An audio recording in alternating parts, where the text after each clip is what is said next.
तेरा नाश्ता कर जाएंगे, तू लौट जा। ध्रुव जी ने क्या किया, नारद जी को देख करके दंडवत प्रणाम किया और कहा, बाबा मेरी माँ तो कहती है शेर में भी भगवान का वास है, चीते में भी भगवान का वास है, भेड़िया में भी भगवान का वास है। मेरी मैया तो कहती है सबके अंदर परमात्मा का वास है। नारद जी ने देखा इसकी पहली सीढ़ी पक्की है, मजबूत है, क्योंकि दंडवत प्रणाम किया। दंडवत प्रणाम, दंडवत प्रणाम आजकल की तो विधा बदल गई है। दंडवत का पैर तक नहीं छूते हैं, अब का छूते हैं घुटना। दोनों घुटना छुए छाती पे लगाए लिए, तुम्हारे कब घुटना टूटे मैं छाती जुड़ाए। पैर नहीं छूते, घुटना छूते, कब टूटे तुम्हारे दोनों हमारी छाती जुड़ाए जाए। हाँ, अब तो विधा बदल गई है, अब अंग्रेजी जमाना आ गया। हमेशा चरण स्पर्श करना चाहिए, अंगूठों को स्पर्श करके लगाना चाहिए। आज ध्रुव जी ने नारद जी को दंडवत प्रणाम किया, कहा बाबा मेरी मैया तो कहती है जिसको नारद जी मिल जाएं उसको भगवान जरूर मिल जाते। अब तुम कैसे नारद जी हो, तो हमें मना कर रहे हो भगवान से मिलने के लिए। नारद जी मंद मंद मुस्कुरा रहे हैं। बड़ा सुंदर उस समय का दृश्य है। श्री सुखदेव जी उत्तरानंद परीक्षित को समझा रहे हैं। राजन, नारद जी सोच रहे हैं मुस्कुरा क्यों रहे हैं, इसलिए मुस्कुरा रहे हैं नारद जी कि ऐसा चेला हमें मिल जाए तो हमारा जीवन भी धन्य हो जाए। क्योंकि चेला जब अच्छा मिल जाता है, गुरु का नाम करता है, तो गुरु बड़े प्रसन्न होते हैं। नारद जी ने देखा ऐसा चेला मिल जाए मेरा जीवन धन्य हो जाए। नारद जी ने क्या किया, कहा बेटा घर में तुम कितनी बार भोजन करते थे? गुरु जी कहते हैं कभी 3 बार, कभी 4 बार, कभी 2 बार, जितनी बार मन होता था उतनी बार करते थे। नारद जी कहने लगे बेटा जंगल में तुम्हें भोजन कौन कराएगा? घर में तुम्हारी मैया कराती थी और वहाँ जंगल में कौन कराएगा? गुरु जी ने बड़ी सुंदर बात कही नारद जी से कि जब दांत नहीं तब दूध दियो, अब दांत दिए तो कछु और भी देगो। बाबा जब मेरे दांत नहीं थे, जब मैंने मैया के कोख में अवतार लिया, तब प्रभु ने सबसे पहले दूध की व्यवस्था कर दी। बालक बाद में आता है, मैया के स्तन में दूध पहले आ जाता है। और अब दांत दिए हैं तो परमात्मा खाने को देगा, क्योंकि भगवान को सबकी चिंता है। भगवान को सबकी चिंता है। कौन चर और अचर का प्राणी भूखा सो रहा है, कौन पेट भर करके सो रहा है, भगवान को सबकी चिंता है। लेकिन हमें तुम्हें भगवान की चिंता नहीं रहती है। कब चिंता होती है? जब कोई विपत्ति पड़े, संकट पड़े या ठुकराया जाए, तब भगवान की याद आती है। तब कहते प्रभु ऐसा हो गया, वैसा हो गया। भगवान को सबकी चिंता रहती है। भगवान ने क्या किया, देखा मेरा छोटा सा बालक मेरी भक्ति करने के लिए आ रहा। ध्रुव जी ने नारद जी से कहा बाबा अब दांत हैं तो खाने की व्यवस्था वही परमपिता परमात्मा करेगा। और भगवान की भक्तों माया बड़ी न्यारी है। इंसान सब कुछ बना सकता है, जीव नहीं डाल सकता है। लेकिन प्रभु को देखो कितनी सुंदर माया है। माँ के गर्भ में बालक आता है, कोई जान नहीं पाता कहाँ से जीव पड़ जाता है, और कैसे प्रभु पालन पोषण करते रहते हैं। जैसे संसार में आया तभी तो बालक रोता है कहाँ कहाँ करके कि तो कहाँ आ गए। भगवान सब व्यवस्था करते हैं। ऐसी कोई व्यवस्था कर सकता है? संसार में कोई किसी की व्यवस्था नहीं कर पाता है। सब यही सोचते हैं कि ये भूखा पड़े हम खा के पड़े, लेकिन भगवान प्रभु सबकी व्यवस्था करते हैं। धन्य है प्रभु, तुम्हारे चरणों में कोट कोट नमन वंदन करती हूँ। ऐसे दीनानाथ के, ऐसे जगत जगताधार को, आपकी लीला आपकी महिमा परंपार है गोविंद। ध्रुव जी जा रहे हैं। नारद जी ने कहा बेटा तुम वन में जा रहे हो, नहीं मानते हो, नहीं लौटोगे, तो तुमने गुरु बना लिया। गुरु अब छोटा सा बालक है बेचारा, क्या जाने गुरु के बारे में। कहते हैं नारद जी गुरु कैसा होता है। नारद जी ने कहा बेटा जैसे घर में मकान बनवा लो, जीना ना बनवाओ, सीढ़ी ना लगाओ तो छत पे नहीं जा सकते हैं, ऐसे बिना गुरु के हम आप भव सागर में बैठे भले रहो लेकिन पार नहीं हो सकते हो। इसलिए गुरु का होना आवश्यक है। गुरु में वो सामर्थ्य होती है जो भगवान से मिला देता है। बेटा बेटा गुरु बनाया है। नारद जी से पूछे नारद गुरु क्या होता है। आज छोटा सा बालक कहने लगा, नारद जी कहने लगे गा माने होता है अंधकार, रू माने होता है प्रकाश, जो अज्ञान रूपी अंधकार को निकाल करके प्रकाश भर दे बेटा, उसे कहते हैं गुरु। और ये छोटा सा बालक है 11 मुद्राएं भगवान के चरणों में समर्पित कर रहा है। समस्त कलाकारों को 11 मुद्राओं से सम्मानित कर रहा है। प्रभु से अर्चना बनना है, पढ़ लिख करके विद्वान बने, अपने माता पिता का नाम रोशन करे, यही अर्चना ही वंदना है। बेटा प्रसाद लगे प्रसाद। आज भक्तों कहने लगे गा माने क्या होता, अंधकार रू माने प्रकाश, गो माने अंधकार रू माने प्रकाश, जो अज्ञान रूपी अंधकार को निकाल करके प्रकाश भर दे उसे कहते हैं गुरु। बेटा इसलिए गुरु का होना आवश्यक है। बिना गुरु के भगवान ब्रह्मा विष्णु महेश क्यों ना हो बेटा, बिना गुरु के किसी का तारतम्य हुआ नहीं। गुरु का होना आवश्यक है। प्रत्येक व्यक्ति के जीवन में गुरु होना चाहिए। हाँ, और हमने तो कक्षा 9th में पढ़ते थे तभी गुरु बना लिए थे। हमारे गुरु जी हैं मध्य प्रदेश में रहते सत्यपुत्र महाराज जी, बड़े अच्छे हैं, वो बड़े तपस्वी हैं। उन्हीं को गुरु मैंने बना लिया था। आज सब उन्हीं की कृपा है जो भगवान की सत्संग, भगवान की चर्चा कर रही है। आज भक्तों गुरु जी ने क्या किया, कहा बेटा बिना गुरु के भवसागर से कोई पार नहीं हो सकता है। क्यों ना ब्रह्मा विष्णु महेश को लिखा है रामचरितमानस में,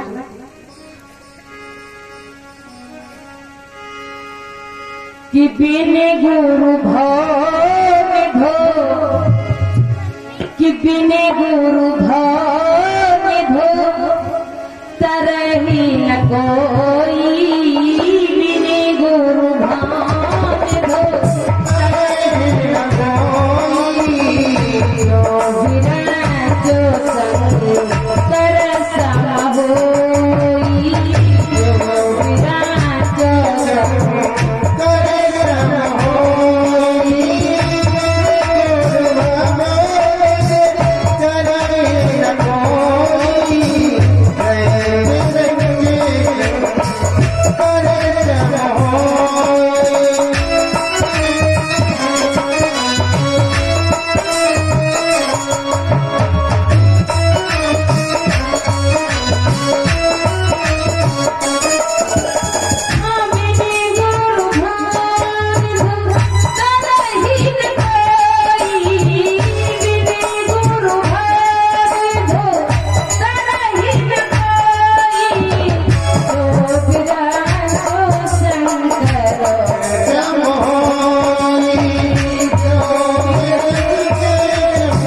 संग कर सम होई,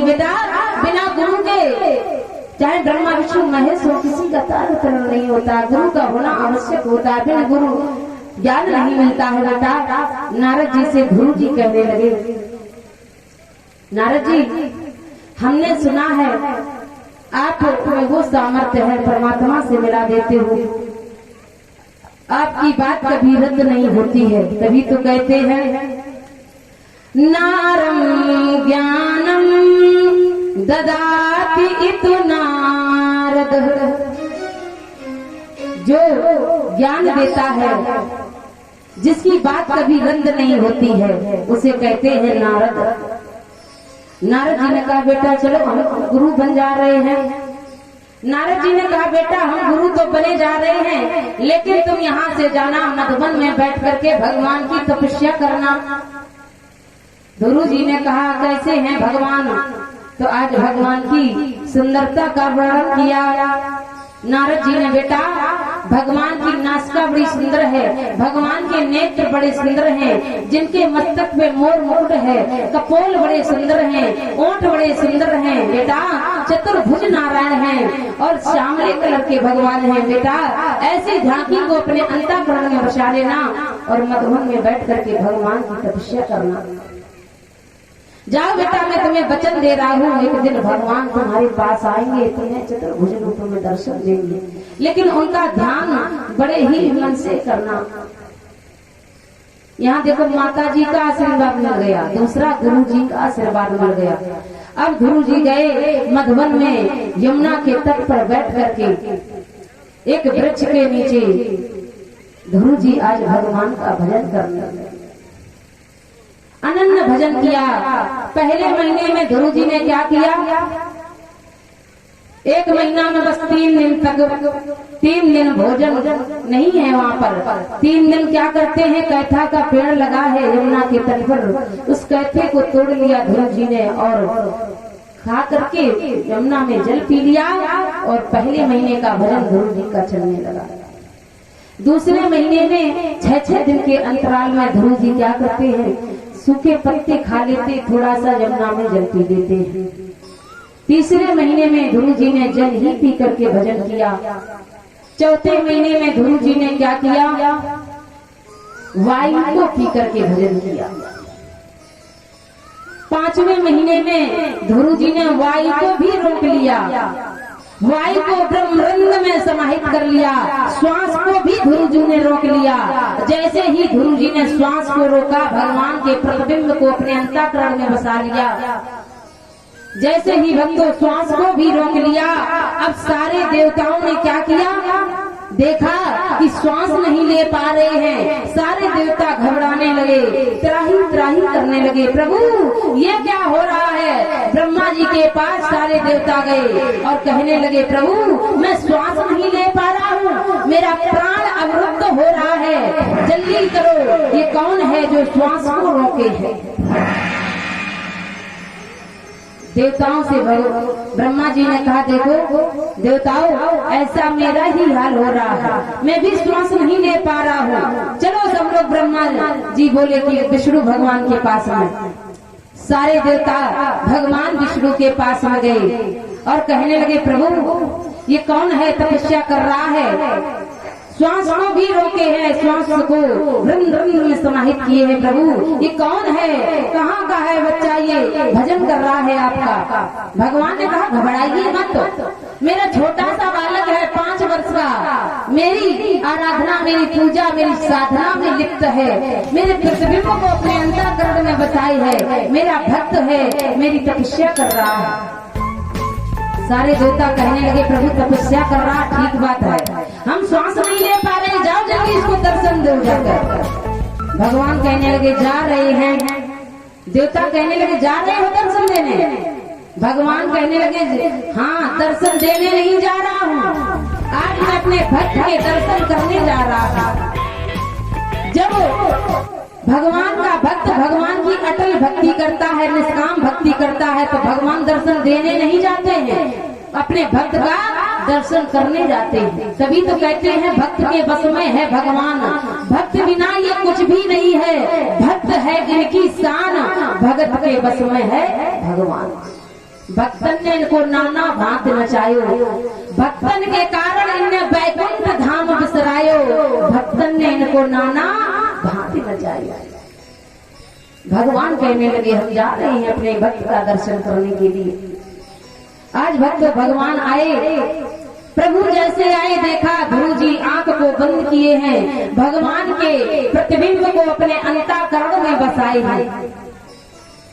भगवान ने बुलाया, बेटा ओ ध्रुव बेटा आंखें खोलो, तुम्हारे सामने देखो नारायण भगवान खड़े हैं। न जाने कौन सी गुण पर दया निधि जी जाते हैं, न जाने कौन सी गुण पर दया निधि जी जाते हैं।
श्री सुखदेव जी महाराज वर्णन कर रहे हैं श्रीमद् भागवत में, बता रहे हैं राजन परीक्षित जिस समय भगवान चतुर्भुज नारायण आज ध्रुव जी के समक्ष खड़े हैं, ये है भक्ति की पराकाष्ठा। ध्रुव जी के समक्ष प्रभु खड़े हैं, बुला रहे हैं, बेटा देख तेरा नारायण तेरा परमात्मा तेरे सामने खड़ा है। ध्रुव जी ने आंखें नहीं खोली, प्रतिबिंब को अंतःकरण में बसाए हैं। भगवान ने देखा मेरी झांकी को अपने अंतःकरण में बसाई है, तो भगवान ने क्या किया, भगवान ने उसी क्षण ध्रुव जी के हृदय से अपने प्रतिबिंब को जैसे खींचा, ध्रुव जी ने झटपटा करके आंखें खोली, देखा सामने चतुर्भुज नारायण खड़े हैं। बोले चतुर्भुज नारायण भगवान की, लक्ष्मी नारायण भगवान की। आज ध्रुव जी के समक्ष भगवान खड़े हैं। ध्रुव जी ने कहा